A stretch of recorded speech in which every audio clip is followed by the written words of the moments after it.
Hello everyone, welcome back to my channel. Before we get started, I just want to say that I'm hosting a Draw This in Your Style over on my Instagram. More details at the end of the video. Alright, so for this week, I decided to test my limits again. But what's new, right? Anyways, I was doom scrolling on Instagram Reels when I stumbled upon a speed paint of an artist doing the grayscale method. So I got curious and asked my Instagram followers and threads if they used the method or not, and these are the results. It seems that some people actually use it in their everyday pieces, some don't use it at all, some sometimes use it, and quite a few people don't know what it is. So for this week, I decided to challenge myself in doing this method, and maybe this method is the one for me. So this idea actually came up when I was scrolling through Xiaohongshu and stumbled upon this reference right here, and it really sparked an interest in me. So I was thinking, what if I combine this reference with Lohan from Genshin Impact, because why not, but using the grayscale method. So let's get started with the sketching process. I just want a disclaimer, guys, this is not a tutorial. I'm still trying to figure out how to do this whole grayscale thing. And I forgot to mention this, guys. I don't know how to do perspective and hands, but it wasn't as difficult, I guess, as I thought. Of course, I still don't know if the perspective is right or if the anatomy is right, but the sketch low-key ended up being decent. I've been practicing with my taco book on hands and arms, but I might divert back to the torso first, because the torso, in my opinion, needs to be learned first to be able to copy the arms and hands, because they included a lot of torsos on there, and I'm like, where do I put the arms and hands? Like, where do they connect in the torso, if you know what I mean? But I did learn a couple things in that section, so that was nice, and it came in handy for this drawing for sure, like how the wrist worked and like just the basic structure of the hand. And yeah, so enjoy this time lapse of me just sketching.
I'm just popping back in just to say that the pet stickers are there because the glare on this iPad is so bad, and you can see my face on it, and I'm not about to do a face reveal yet. So if you see random just pet stickers anywhere, that's just me.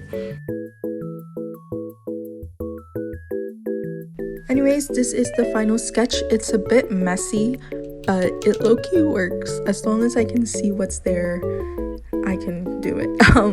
I find that the hands are so much easier when you block out the forms first with a really thick marker, or like brush and then trace over it. I don't know, for me it just makes it easier. And right now I'm actually just transforming the face so the face looks like it's much more far away than the hands, because we want the hands to be at the front so it looks bigger and the face can look smaller because it's much more far away.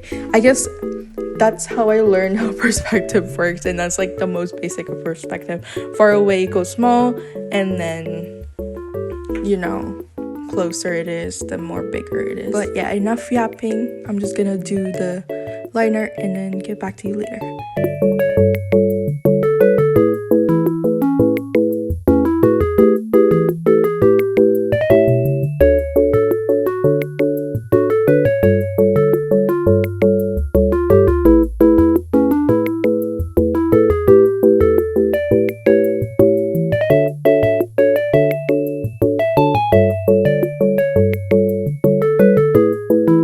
So when I finished the liner, I made a layer below the liner and filled the drawing with white and set the mode to multiply.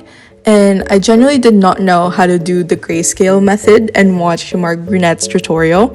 I'll link it down below so you guys can watch it too if you're interested. It was a learning curve because I did this method again later and found out I was the problem. And yeah, anyways, I just put down the shadows, only the shadows. The white becomes the highlights, and I had trouble understanding this, to be honest. And yeah, just watch me struggle.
Eventually, I finish just the whole process of adding shadows, adding the highlights, and keeping in mind that there needs to be a contrast. That's why I'm doing all of this for. So yeah, in the layer below, I just put the flat colors on there and it did its magic and added the color to the whole piece. Well, that's how you were supposed to do it, but plot twist, I made it harder for myself since this is my first mistake. And yeah, there's more, unfortunately.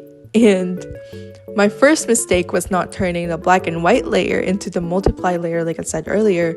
So in this clip, what I did was I lowered the opacity of that black and white layer to see where to put the flat colors, which I struggled because that's how you learn, I guess, by creating silly mistakes. But yeah, anyways, do watch me be a clown for like 30 more seconds.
After I struggled to put all my flat colors in, I used the magic wand tool to select the layer and did a gradient map. But guess what?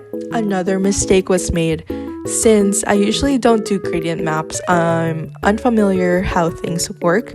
And in Mark's video, he added an edit layer for the gradient maps for each section. However, since he worked in Photoshop, I was like, oh, Clip Studio Paint doesn't have that.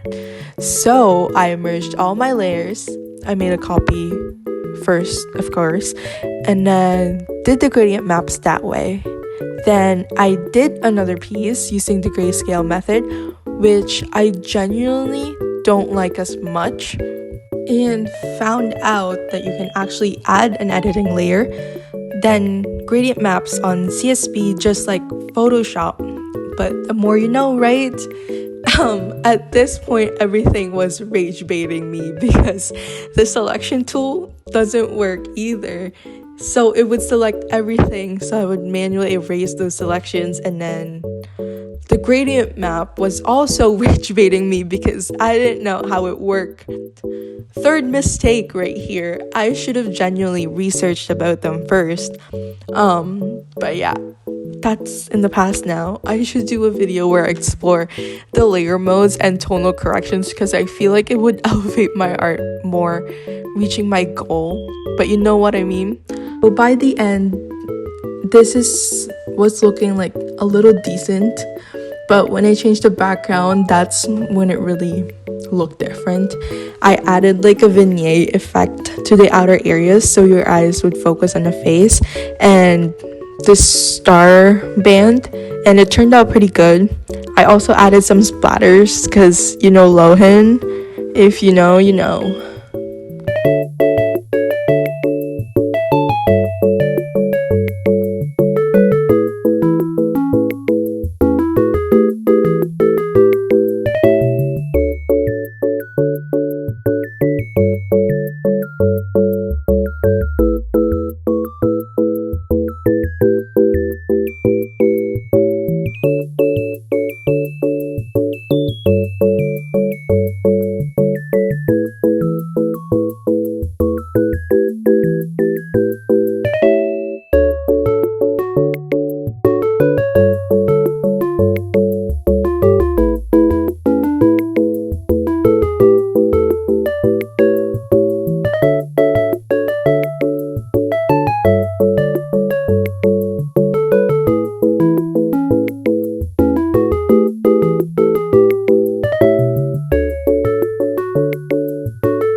this is the finished piece after 6 hours of being rage baited by the process, and I can say that I'm proud of this piece.